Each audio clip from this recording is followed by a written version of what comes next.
नमस्कार प्यारी दोस्तों, मैं राहुल पालीवाल आप सभी का स्वागत करता हूं आपके अपने परिवार रोजगार अंकित में। मकर संक्रांति आपने बहुत अच्छे से मना ली होगी अब तो। ठीक है, तो चलिए आज की क्लास को शुरू करते हैं बिना किसी देरी के साथ में। तो प्यारे साथीगण, जल्दी से आप सभी साथीगण जुड़ जाएंगे ताकि हम इस क्लास को शुरू करें बहुत अच्छे तरीके के साथ। अब बात करें कि आज जो हम पढ़ने वाले हैं वो क्या चीज़ है। तो प्यारे दोस्त, मुख्य रूप से आज जिसके बारे में हमको पढ़ना है वो है आपका, है ना, ये हम यहाँ तक पढ़ चुके थे, परमाणु भट्टी न्यूक्लियर रिएक्टर के अंदर भैया यूरेनियम का यूज होता है वगैरह वगैरह। नाभिकीय रिएक्टर से संबंधित कुछ महत्वपूर्ण बिंदु पढ़ने वाले थे। तो सभी को मकर संक्रांति की बहुत बहुत शुभकामनाएं। ठीक है, ये सूर्य अपनी, आप सभी जानते हैं कि दिशा को परिवर्तित करता है ना। तो जैसे सूर्य चमकता है वैसे ही आप चमके, यही मेरा बहुत प्यार और आशीर्वाद है आप सभी को। चलिए, तो नाभिकीय रिएक्टर से संबंधित कुछ महत्वपूर्ण जानकारियां हैं। रिएक्टर में फ्यूल के रूप में यूरेनियम 235 या 239 का उपयोग किया जाता है, ये हमने कल पढ़ा था। जितने भी एटॉमिक रिएक्टर हैं, है ना, आप ज्योग्राफी के अंदर जब ऊर्जा वाला टॉपिक पढ़ते हैं, एनर्जी वाला, तो आप पढ़ते हैं। चलो आप कमेंट सेक्शन में बताइए कि भारत में कौन कौन से रिएक्टर कहाँ कहाँ पर हैं, है ना। मैं आज ये जानना चाहता हूं, जैसे कि मैं एक एग्जांपल देता हूं, रावत भाटा राजस्थान के अंदर है। ठीक है, उसी तरह से काकरापारा कहाँ पर है, तमिलनाडु में कौन सा है ना, महाराष्ट्र में कौन सा है ना, गुजरात के अंदर कौन सा है। तो प्लीज कमेंट करके मुझे बताइए कि प्यारे साथी कौन सा रिएक्टर कहाँ पर है। आप कमेंट सेक्शन में बताइए, क्योंकि ये ज्योग्राफी में हम पढ़ते हैं, ये मेरा पार्ट नहीं है ना। मेरे पार्ट ये है कि भाई इसमें होता क्या है ये पढ़ाना। ठीक है, लेकिन ये है कहाँ पर, ये आप ज्योग्राफी में पढ़ते हैं, एनर्जी करके ऊर्जा करके एक टॉपिक होता है ना, तो उसमें आप इन चीजों को पढ़ते हैं। चलिए जवाब दो फटाफट, कौन सा रिएक्टर कहां पर है। काकरापारा गुजरात के अंदर, क्या बात है सर। नरोरा उत्तर प्रदेश के अंदर, चलो दो जानकारी मैं यहां चलो लिख देता हूं, जिनको नहीं पता वो देख लीजिएगा, है ना। आप जो कहेंगे वही लिखूंगा मैं। अब आप सही कहें या गलत कहें, काकरापारा, तो काकरापारा गुजरात बताया जा रहा है। ठीक है, नरोरा उत्तर प्रदेश बताया जा रहा है। नरोरा कहां पर है, यूपी के अंदर। एक मैंने बताया आपको रावत भाटा, तो रावत भाटा कहां पर है भैया, राजस्थान के अंदर है। ठीक है, चलिए नंबर 4, नंबर 5, नंबर 6 जल्दी से बताइए।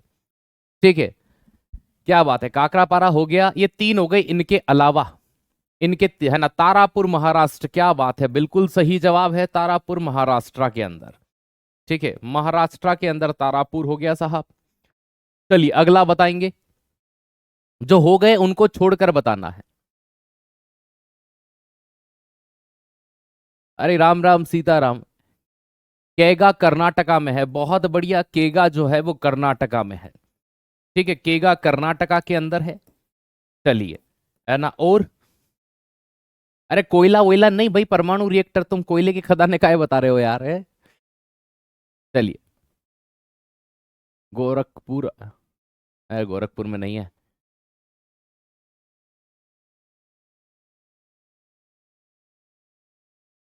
अरे भाई साहब तुम क्या बता रहे हो, पता है परमाणु संयंत्र पूछ रहा हूं मैं कहां पर है ये भाई साहब स्टील के प्लांट बताना शुरू कर दिया, बोकारो वगैरह, कलपक्कम तमिलनाडु, बहुत अच्छे।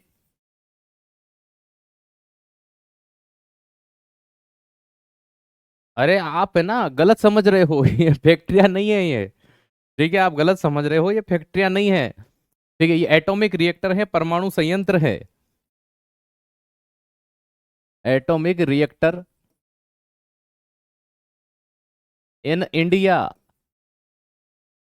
भारत के अंदर परमाणु संयंत्र है ये। ठीक है, चलिए, कुछ ने तो अपने गांव के नाम बताने शुरू कर दिए हैं, तो कलपक्कम तमिलनाडु में सबसे बड़े प्लांट हैं, ये चीज ध्यान रखिएगा। ठीक है, चलिए, है ना, तो इतनी चीजें बहुत है, हम यहाँ आते हैं वापस से। रिएक्टर में मंदक के रूप में भारी जल का यूज करते हैं, हमने कल की क्लास में देखा था, D2O का या ग्रेफाइट का यूज किया जाता है। चलिए, ठीक है, बाकी की चीजें इतनी ही है ना भैया। देखो ये तो आपने कहा, बस मैंने वो बताया है कि आप पढ़ लें इनको। ठीक है, काकरापारा का नाम इंग्लिश में भी काकरापारा है, गुजरात को गुजरात कहते हैं, नरोरा को नरोरा कहते हैं, रावत भाटा को, ये जगह के नाम है बेटा। ठीक है, केगा को केगा, कलपक्कम को, है ना, तो ये मैं नहीं पढ़ा रहा हूँ, ये बस मैंने ऐसे ही बता दिए कि ये यहाँ पर पाए जाते हैं। ठीक है, अब आते हैं हम, रिएक्टर में नियंत्रक छड़ें यूज की जाती है, कंट्रोलर रोड यूज की जाती है। ठीक है, तो के रूप में किसका यूज किया जाता है, तो याद रखना कंट्रोलर रोड के तू है ना, रूप में किसका यूज की जाती है, रोड ऑफ, किसकी रोड यूज करेंगे, तो सिंपल सी बात है, कैडमियम, एंड बोरोन रोड। तो कैडमियम की छड़ों का और बोरोन की छड़ों का उपयोग करते हैं, रोड है ना, बड़ी लंबी लंबी छड़ें डाली जाती है परमाणु संयंत्र में, एटॉमिक रिएक्टर में। ठीक है दोस्त, याद रखिएगा, है ना। तो बोरोन की छड़ों का और साथ ही साथ किसकी, कैडमियम की छड़ों का उपयोग किया जाता है परमाणु संयंत्र में, एटॉमिक रिएक्टर में। ठीक है, तो रिएक्टर में कंट्रोलर रोड के रूप में कैडमियम और बोरोन की छड़ों का उपयोग करते। बेटा दूसरी क्लास के बारे में मुझे किसी की कोई जानकारी नहीं है कि वो क्यों नहीं हुई, अगर संबंधित टीचर मुझे सूचना देते तो मैं आपको जरूर दे देता। ठीक है, चलिए आइएगा यहाँ पर, है ना, आगे आते हैं। तीन हुए, फिर देखते हैं नाभिक के संलयन क्या होता है। देखो सीधी सी बात है कि वो कहते हैं ना, हम दो हमारे दो। ठीक है, तो भैया तुम जुड़े और तुमने क्या करा, एक भारी नाभिक बनाया। तो एज इट इज यहां पर होता है। देखो यहाँ क्या होता है, सूर्य एवं तारों से प्राप्त ऊर्जा एवं प्रकाश का स्रोत नाभिकीय संलयन ही होता है। हाइड्रोजन बम भी इसी पर होता है। अमेरिकी वैज्ञानिकों ने, है ना, अभी तक हाइड्रोजन बम सिर्फ अमेरिका के पास है और किसी ने नहीं बनाया। तो हाइड्रोजन बम जो होता है ना, वो इसी सिद्धांत पर काम करता है, किस पर, नाभिकीय संलयन। अब नाभिकीय संलयन में कहा जाता है कि दो हल्के नाभिक होते हैं, जैसे यहां समझिए, एक लिया 1H2 और एक लिया यहां पर क्या, 1H3। अब इन्होंने 1H2 को क्या कहते हैं, हम पढ़ के आए हैं कि सर ड्यूटीरियम कहते हैं। तो ये ड्यूटीरियम है और ये ट्राइटीरियम है ना। तो ये ट्राइटीरियम और ड्यूटीरियम ये दोनों आपस में क्रिया करते हैं। अब सूरज के अंदर क्या है, 92% तक हाइड्रोजन है, तो दिक्कत ही नहीं है ना। और ये क्या है, ट्राइटीरियम है।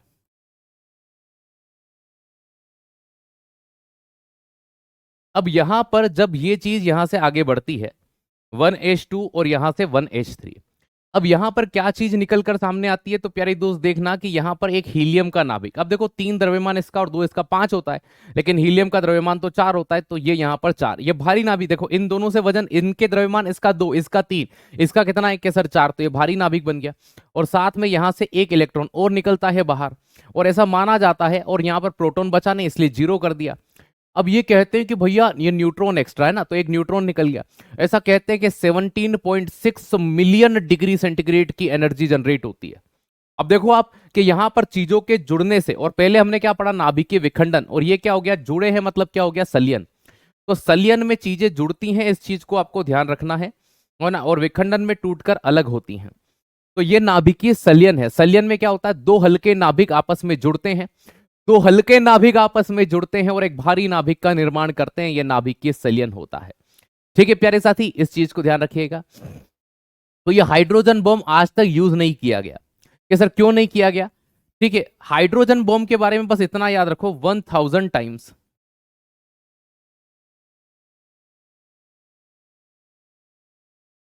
Powerful than atom bomb. परमाणु बम से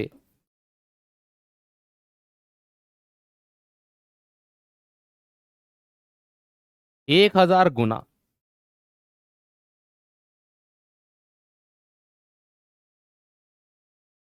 अधिक शक्तिशाली है।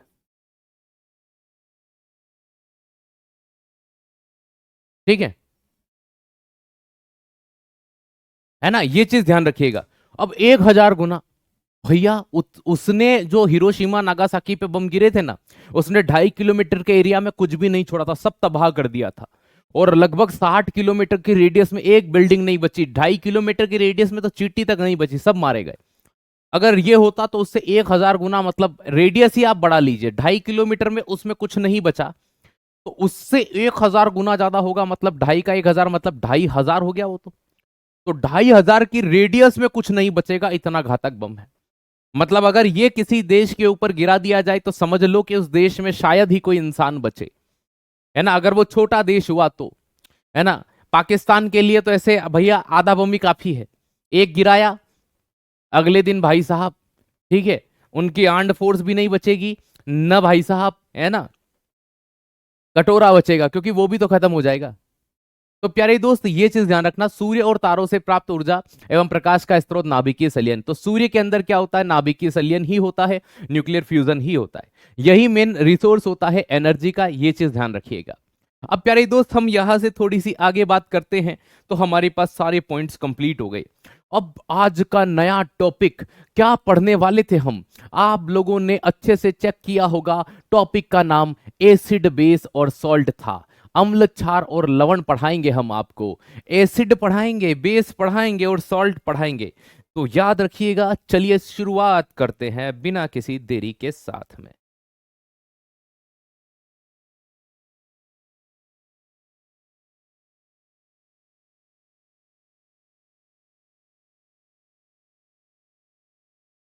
ठीक है, बीच वाला कलर थोड़ा सा डार्क ले लेते हैं, या वाइट ज्यादा बेटर रहेगा।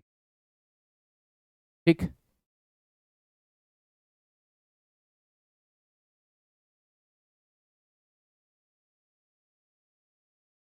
Acid, base and salt.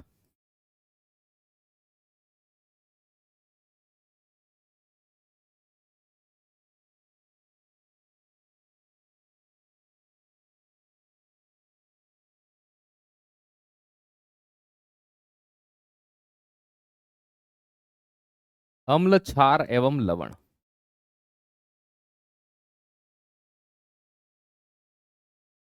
तो अम्ल, क्षार और लवण को भी यहां पर देखा जाता है।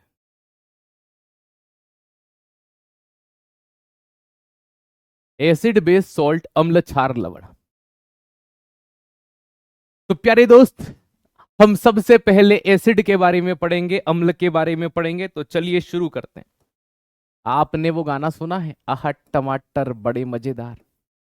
कि सर वो तो नहीं सुना, पर किरीस का गाना सुना है। ठीक है, इसी में रह गए रे तुम।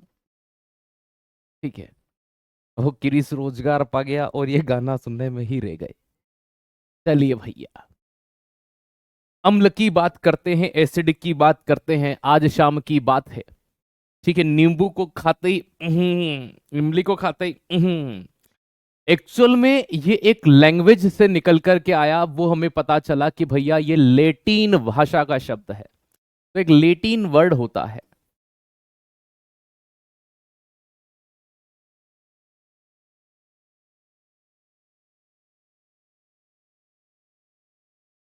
जिसका मतलब क्या होता है, एसिडस।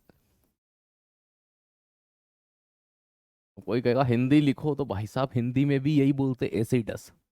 इस एसिडस का मतलब होता है सोर इन टेस्ट,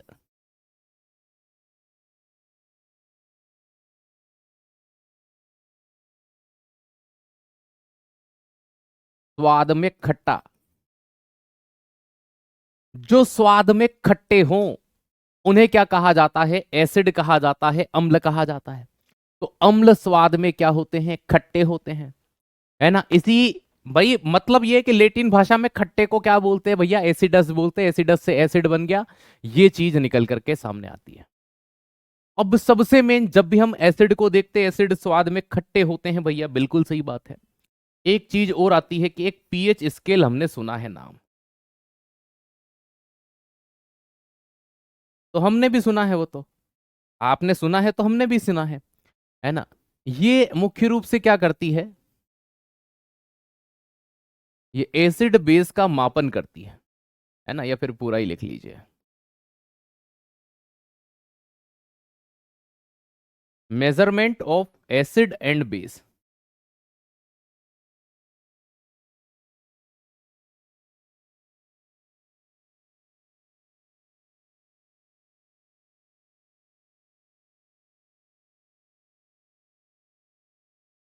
अच्छा, तो ये एसिड बेस का मापन करती है, किन चचा ने बताया था?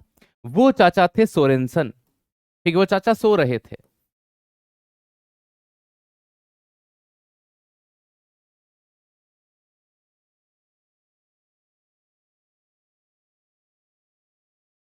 Given by Sorensen. ठीक है ना, ये चीज ध्यान रखिएगा। तो ये क्या हो गया, यहां पर सोरेनसन हो गया। तो सोरेनसन के द्वारा ये पीएच स्केल सबसे पहले बताई गई, दिखाई गई, है ना। अब लोगों ने जब पीएच स्केल को देखा कि चलो एक बार पीएच स्केल सोरेनसन साहब दिखाइए कि कैसी दिखती है, तो इन्होंने कहा जरूर दिखाएंगे। इस पीएच स्केल में कुछ नंबर भी दिखाए इन्होंने। इन्होंने कहा 7 होता है, 0 से लेकर के 14 तक होता है। तो क्या मतलब है इसका?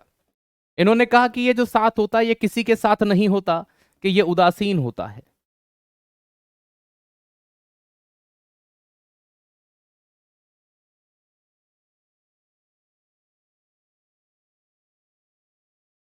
और 7 से कम वाले क्या होते हैं? एसिड होते हैं। और 7 से ज्यादा वाले क्या होते हैं?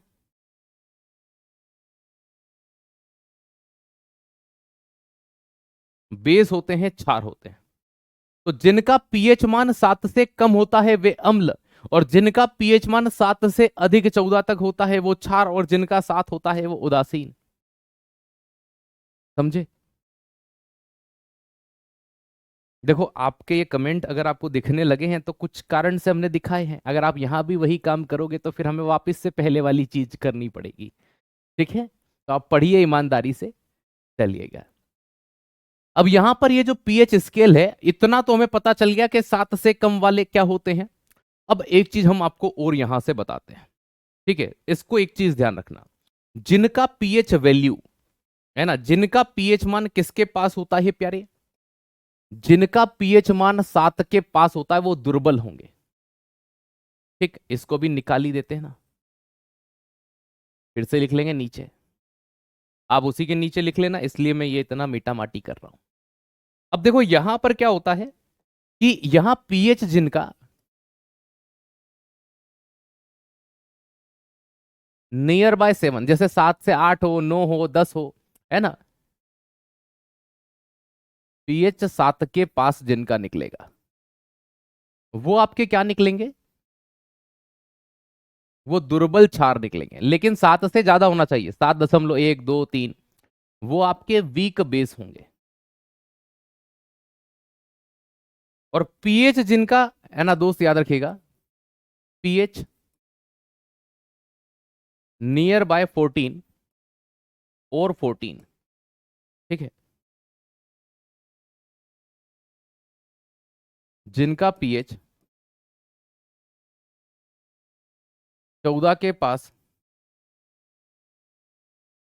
या 14 हो, वो आपके क्या होंगे? स्ट्रॉन्ग बेस होंगे।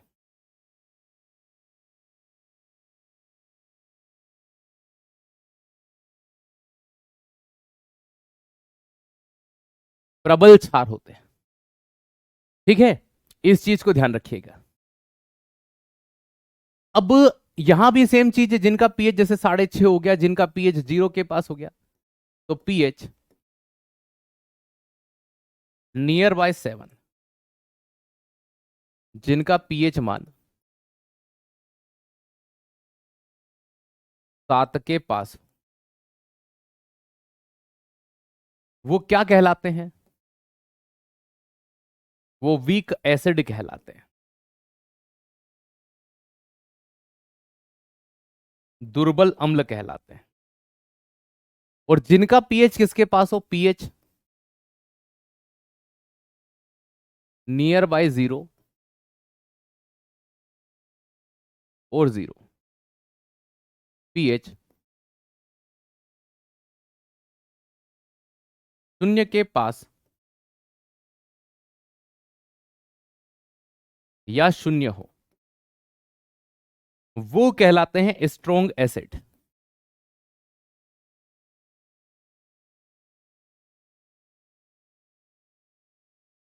मैंने आपको एक तरीका और बताया पहचानने का। अगर कोई कहे कि जैसे किसी का पीएच 0 है, किसी का पीएच 1 है, 1.5 है, तो 1.5 0 के ज्यादा पास में होता है कि 7 के ज्यादा पास में होता है? एक लॉजिक लगाना है। ठीक है भैया, 7 तो न्यूट्रल ही होगा ना, 7 यहां ध्यान रखो, 7 से कम होना चाहिए तो एसिड होता है। 7 के पास का मतलब ये हो गया, जैसे 6.8 हो गया, 6 हो गया, 5.5 हो गया, 5 हो गया। 5 0 के ज्यादा पास में है कि 7 के ज्यादा पास में है? अब आपके माइंड में आएगा सर 3.5 हो तो, हाँ, ऐसे प्रश्न एग्जामिनर नहीं पूछता, ये तुम ही पूछते हो खाली। ठीक है, तो ये चीज ध्यान रखिएगा, ये हुआ। अब हम जब पीएच की बात करते हैं, है ना, पीएच स्केल, तो इस पीएच स्केल में, है ना, मीनिंग ऑफ पी,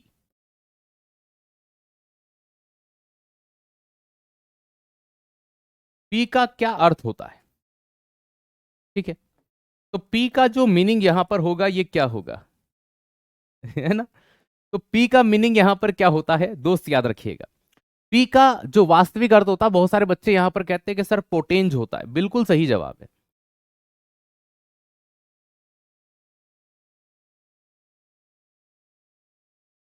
पोटेंज से होता है।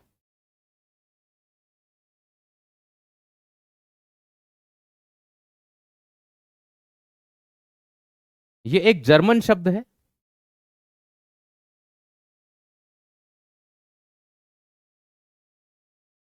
इसका अर्थ या जो मीनिंग होता है वो क्या होता है? पावर, हिंदी में शक्ति। तो ये पावर या शक्ति को दर्शाता है। जब भी खाली पीएच में पी का अर्थ पूछे तो बताना है, ठीक है? चलो, और अगर ये पूछ लिया जाए कि पीएच का फुल फॉर्म क्या है,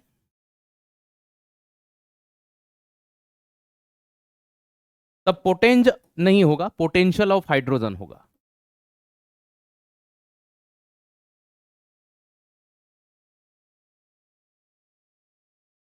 मेरे हिंदी मीडियम के दोस्त ये मत कहना सर अंग्रेजी में पढ़ा रहे हैं, फुल फॉर्म हमेशा हिंदी इंग्लिश में ही होती है। तो पोटेंशियल ऑफ हाइड्रोजन होगा। क्या होगा? पोटेंशियल ऑफ हाइड्रोजन होगा, है ना? ये चीज ध्यान रखिए। अरे कुछ नहीं है, जो किसी के साथ के मोहताज होते हैं वो दुर्बल होते हैं। तो भैया सात के पड़ोसी देखो, इधर वाला सात का पड़ोसी और इधर वाला सात का पड़ोसी, दोनों ही दुर्बल हैं। जो किसी के साथ के मोहताज नहीं है, ये 0 के पास बैठा, ये 14 के पास बैठा, ये स्ट्रॉन्ग बेस है, ये स्ट्रॉन्ग एसिड है। तो एक सिंपल सी ट्रिक है, जो किसी के साथ के मोहताज हैं वो दुर्बल है। क्या याद करना, इसमें क्या कंफ्यूजन है? इसमें ऐसी सड़ी सी चीज में कंफ्यूजन हो रहा है ना, तो ये रहा हाथ, ये रहा गाल, और कर दो लाल, कसम से। ये मतलब सोचने वाली बात, ठीक?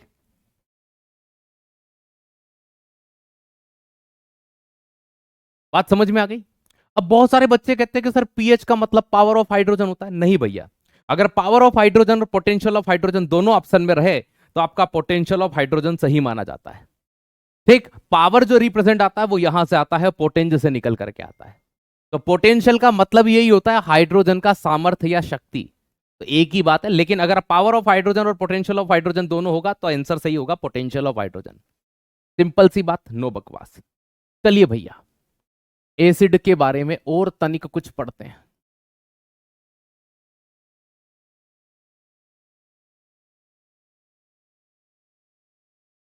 पहला बिंदु,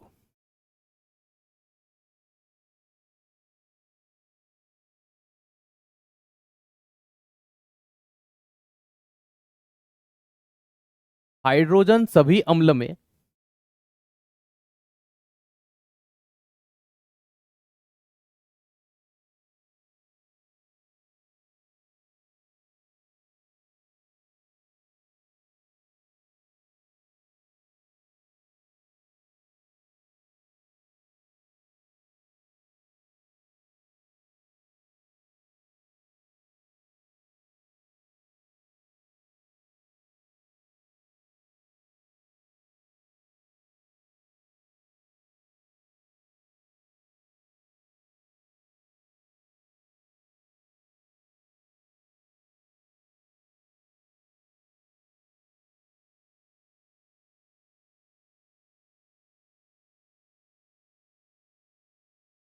चलिए, तो प्रश्न आता है कि सभी अम्लों में पाया जाने वाला तत्व कौन सा होता है? हाइड्रोजन। सभी अम्ल के अंदर कौन सा तत्व पाया जाता है? हाइड्रोजन पाया जाता है, ठीक है? सिंपल सी बात।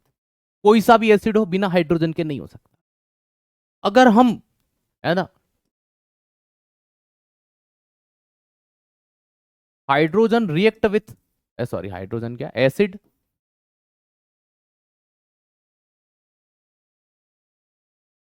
रिएक्ट विथ मेटल,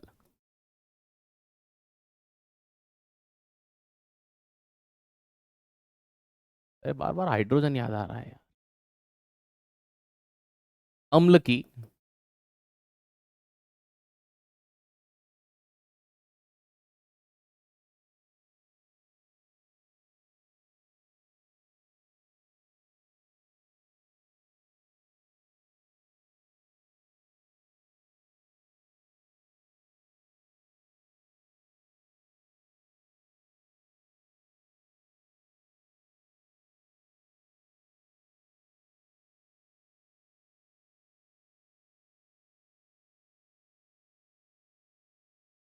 बहुत बढ़िया चीज है, कोई दिक्कत नहीं। जब भी कोई अम्ल किसी धातु के साथ क्रिया करेगा तो प्यारे दोस्त यहां पर लवण और साथ में एक गैस निकलेगी, उसे बोलते हैं हाइड्रोजन गैस। मतलब कि एसिड की क्रिया किसी मेटल के साथ होगी तो सोल्ट के साथ हाइड्रोजन गैस निकलेगी। कौन सी गैस निकलेगी? Hydrogen gas. सर हम कैसे मान ले? बिल्कुल नहीं मानना चाहिए जब तक एग्जाम्पल नहीं हो। भाई HCl की क्रिया, ठीक है, मैं कराता हूं सोडियम के साथ, तो यहां पर बनता है 2NaCl और साथ में यहां से गैस निकलती है हाइड्रोजन गैस। अब ये देखिए, ये आपका जो एसिड था ये हाइड्रोक्लोरिक एसिड है और ये आपका सोडियम है।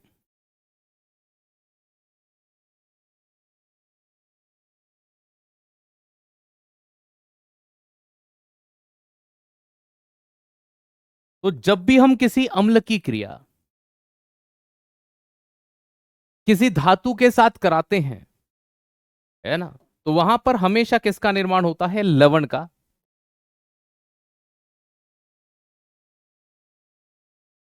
सोडियम क्लोराइड, जो साधारण नमक भी है।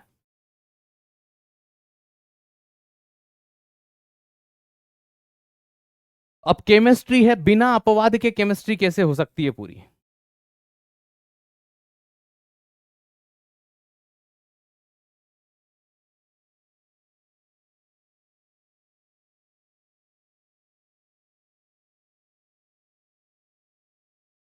ओके।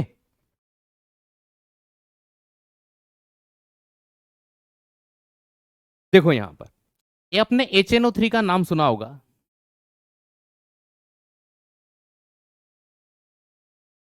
Nitric acid.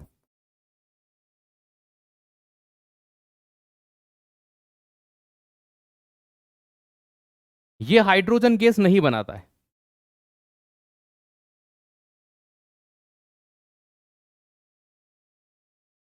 जब भी हम इसकी, सीधा प्रश्न आता है वह कौन सा अम्ल है जिसकी क्रिया किसी धातु के साथ कराई जाए तो हाइड्रोजन गैस? सभी अम्ल बनाएंगे इसको छोड़कर, सभी अम्ल बनाएंगे इसको छोड़कर। दोस्त याद रखना, नाइट्रिक एसिड के अलावा और कोई भी नहीं है ऐसा। अब एक प्रश्न जो आपके प्रीवियस ईयर क्वेश्चन में आया हुआ है कि किसी धातु के कार्बोनेट के साथ क्रिया कराने पर कौन, याद रखिएगा, किसकी क्रिया धातु के कार्बोनेट के साथ कराने पर कार्बन डाइऑक्साइड निकलती है? अम्ल की क्रिया। ठीक है, अब देखो दूसरा नंबर का प्रश्न आपके पेपर में आया हुआ है, प्रीवियस ईयर क्वेश्चन है, देखना। जब भी धातु के कार्बोनेट से अम्ल की क्रिया कराने पर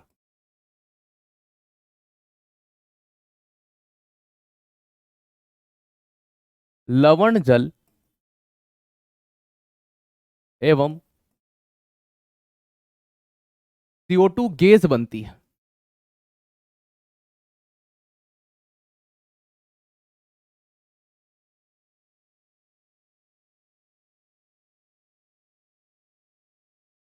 acid react with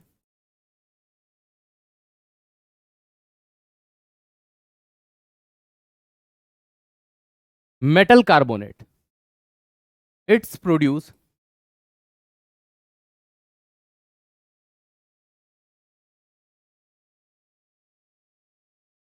water salt and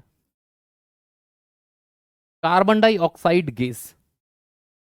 कि सिर्फ फॉर द एग्जाम्पल, उदाहरण के लिए हम क्या ले सकते हैं? अरे जो इच्छा हो वो कार्बोनेट ले लो, जैसे कि NaHCO3, सोडियम बाई कार्बोनेट की क्रिया आप HCl के साथ करा दो, H2SO4 के साथ करा दो, किसी के साथ भी करा दो।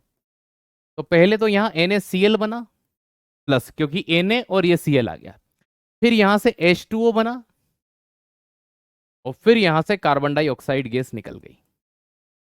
अब ये, इसे क्या कहते हैं आप लोग सभी जानते हैं, इसके कई नाम हैं। इसे बेकिंग सोडा कहते हैं,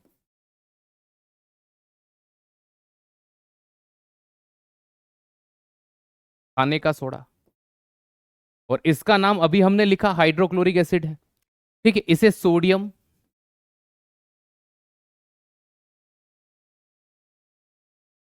हाइड्रोजन कार्बोनेट भी कहते हैं, या फिर आप इसे सोडियम बाइकार्बोनेट भी कहते हैं।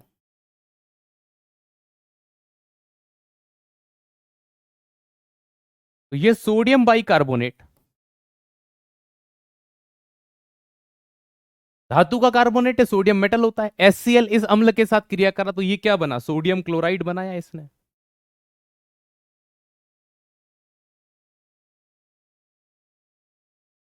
ठीक है, वाटर बनाया साथ में,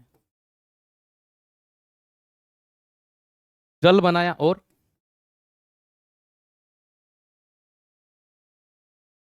कार्बन डाइऑक्साइड बनाई।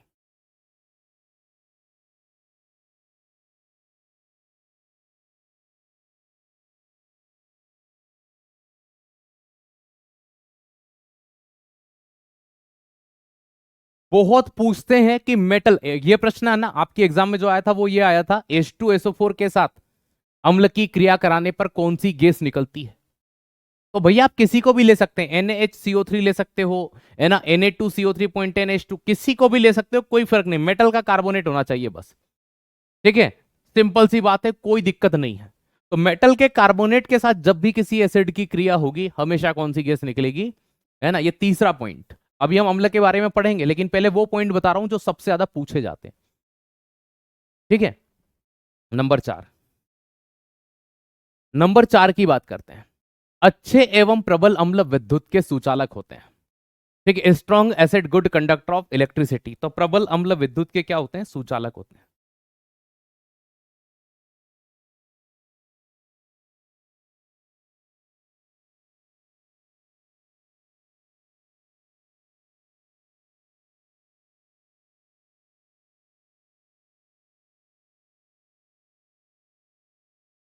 स्ट्रॉन्ग एसिड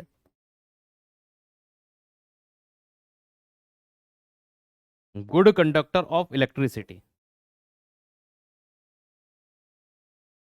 अच्छे एवं प्रबल अम्ल क्या होते हैं, विद्युत के सुचालक होते हैं। इतनी, अब आप ये सोच रहे होंगे सर अम्ल क्षार हम तो पढ़ते हैं, टमाटर में कौन सा अम्ल, ये अम्ल, वो क्यों नहीं पढ़ा रहे हो, वो हो गई चीजें पुरानी, है ना, उनसे प्रश्न आते हैं बेसिक, इसमें कौन सा अम्ल होता है। प्रश्नों को आप घुमाकर पूछते हैं ना, एग्जामिनर देखो कब तक एक ही चीज को एक ही टॉपिक से पूछेगा, तो वो नई नई चीजें पूछने का प्रयास करता है ना। मुझे पता है कोई बच्चे सोच रहे होंगे, अरे सर वो बताओ, हमको पता है टमाटर में कौन सा अम्ल होता है, वो बताओ नींबू में कौन सा अम्ल होता है, वो भी बताएंगे उसका भी समय आएगा, लेकिन धीरे धीरे, है ना, धीरे धीरे रेमणा धीरे सब कुछ होए, माली सोच, है ना, माली सींचत सो घड़ा ऋतु आवत सो फल होए। तो वो भी आएंगे लेकिन समय अनुरूप आएंगे। अब एक काम करते हैं, हम एक काम करते हैं, टाइप ऑफ एसिड पढ़ लेते हैं, अम्ल के प्रकार पढ़ लेते हैं। सर अम्ल के कौन से प्रकार, है ना, H2SO4 नहीं, है ना? कई आधार पर अम्ल के प्रकार हैं।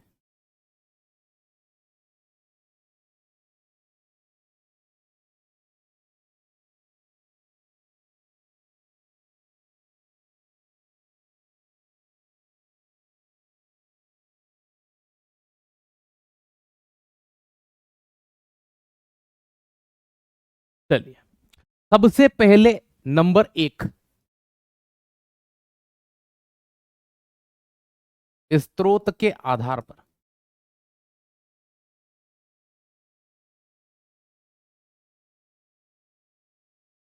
Basis on source. सर ये सोर्स क्या होता है, सोर्स का मतलब ये होता है जहां से उनकी प्राप्ति होती है, उसके आधार पर इनके दो प्रकार हैं। तो सोर्स के आधार पर इनके कितने प्रकार हैं, दो टाइप या दो प्रकार है। क्या बात कर रहे हो सर, दो प्रकार है, जी हाँ। एक प्रकार में यहां पर जो आएगा,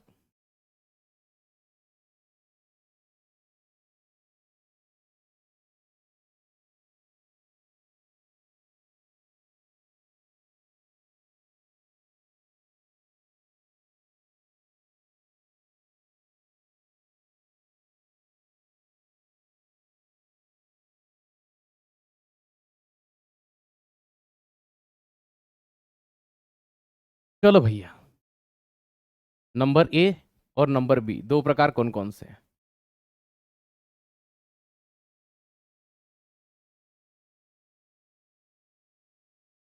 कार्बनिक अम्ल,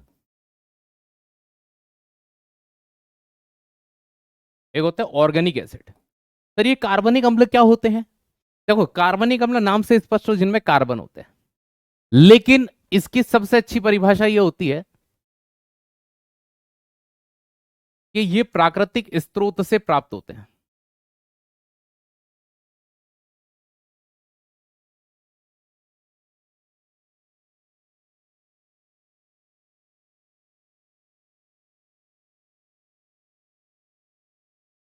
सर वो नेचुरल सोर्स कौन से हो सकते हैं? प्लांट हो सकता है,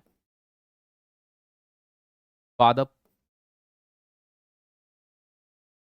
एनिमल हो सकते हैं, जंतु।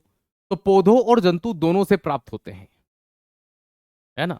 अब इनमें सबसे मेन चीज इनकी पहचान होती है। अगर ये नहीं है तो हम भले वो जानवरों में पाए जाए या इंसानों में, जैसे हमें HCl है लेकिन उसके अंदर कार्बन नहीं होता। तो ये जितने भी एसिड होते हैं इनमें कार्बन पाया जाता है।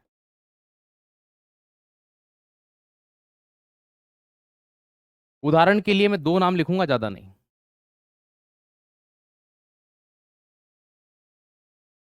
फॉर्मिक एसिड, HCOOH, एक CH3COOH,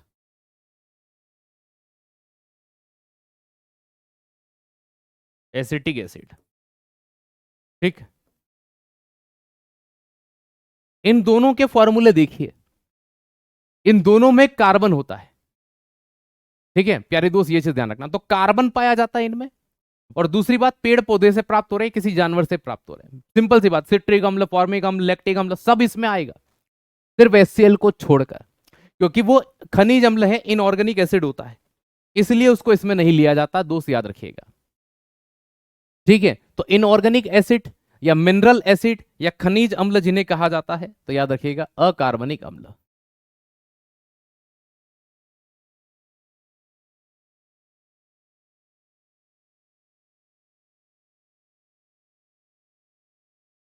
या बेंच अम्ल।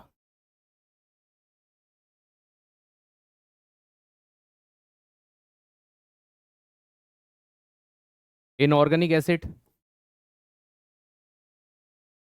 मिनरल एसिड या बेंच एसिड। बेंच इसलिए बोलते हैं क्योंकि इन्हें बेंच पर बनाया गया। तो ये एसिड प्रकृति में पाए नहीं जाते, इन्हें बनाया जाता है लैब के अंदर, है ना। तो प्राकृतिक रूप से नहीं पाया जाता, इन्हें अकार्बनिक खनिज से प्राप्त करते हैं, है ना। They are obtained from inorganic mineral.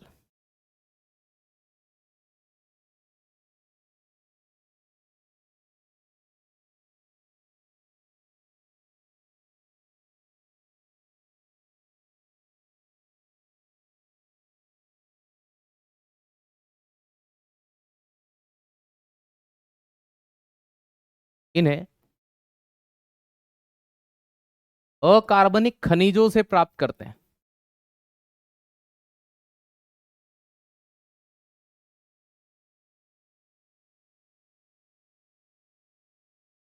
काई से प्राप्त करते हैं? इनऑर्गेनिक खनिज से प्राप्त करते हैं।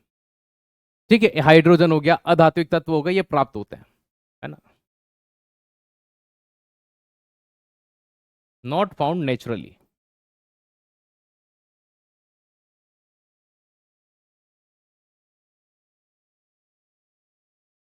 प्राकृतिक रूप से प्राप्त नहीं होते। अब बहुत सारे बच्चे बोलेंगे सर HCl तो होता है ना। देखो HCl हमारे पेट में होता है, लेकिन किसी से ऐसे सुना, भैया इधर आना, जरा सा HCl निकालने देना तेरे पेट में से। निकालते हैं क्या हम? कि सर नहीं, HCl चाहिए होता है तो हम बनाते हैं। तो इस चीज को ध्यान रखिएगा, है ना। लेकिन नींबू से सिट्रिक एसिड निकाल लेते हैं, टमाटर से ऑक्जेलिक एसिड निकाल लेते हैं, चींटियों से फॉर्मिक एसिड निकाल लेते हैं। बात समझ में आई आपको? ठीक है, तो यहां पर इनको ध्यान रखिएगा। फॉर द एग्जाम्पल H2SO4,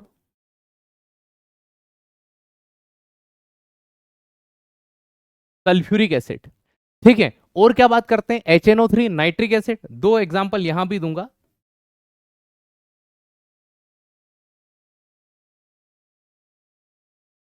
और बाकी की क्लास,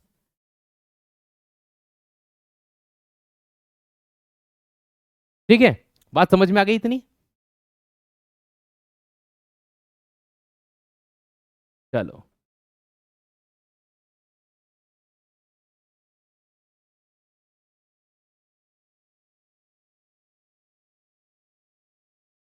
वेरी गुड। ठीक है, तो H2SO4 हो गया, सल्फ्यूरिक एसिड हो गया, नाइट्रिक एसिड हो गया। तो जिन अम्लों में जो प्रकृति में प्राकृतिक तौर पर नहीं पाए जाते उन्हें कहा जाता है। ये हो गया पहला स्रोत के आधार पर। अब दूसरा आता है ऑक्सीजन और हाइड्रोजन की उपस्थिति के आधार पर। तो दूसरे किस प्रकार पे पढ़ेंगे? Basis on hydrogen and oxygen.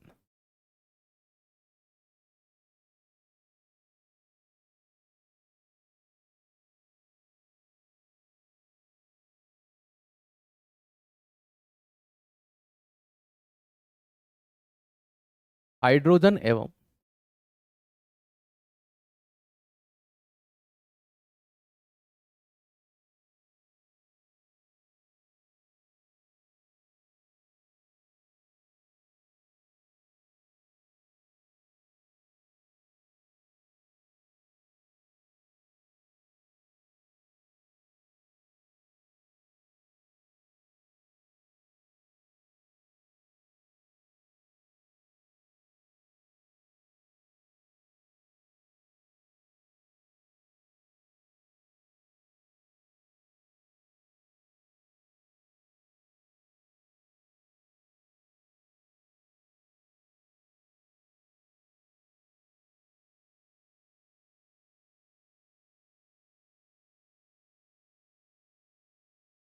Oxy अम्ल और हाइड्रा अम्ल दो टाइप के एसिड होते हैं।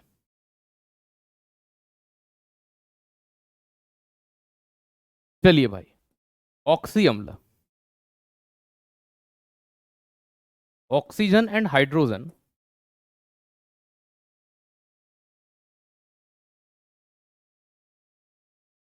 Both are found. इनमें ऑक्सीजन एवं हाइड्रोजन दोनों पाए जाते हैं।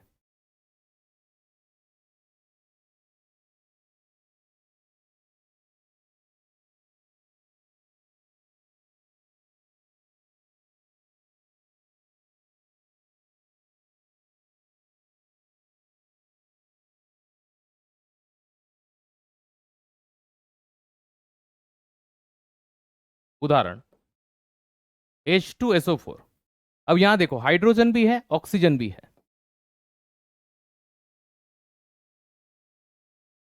Sulphuric acid HNO3, nitric acid. Hydrogen भी है, ऑक्सीजन भी है, लेकिन जिसमें ऑक्सीजन नहीं होता है, ठीक है,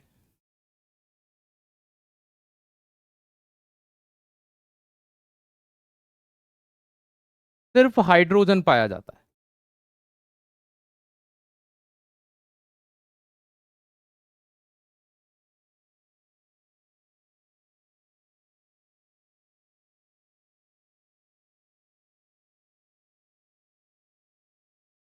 ओनली हाइड्रोजन। ठीक। उदाहरण HCl, hydrochloric acid HCN, hydrogen cyanide. हाँ, ये वही साइनाइड है जो सेब के बीच में होता है। ये वही साइनाइड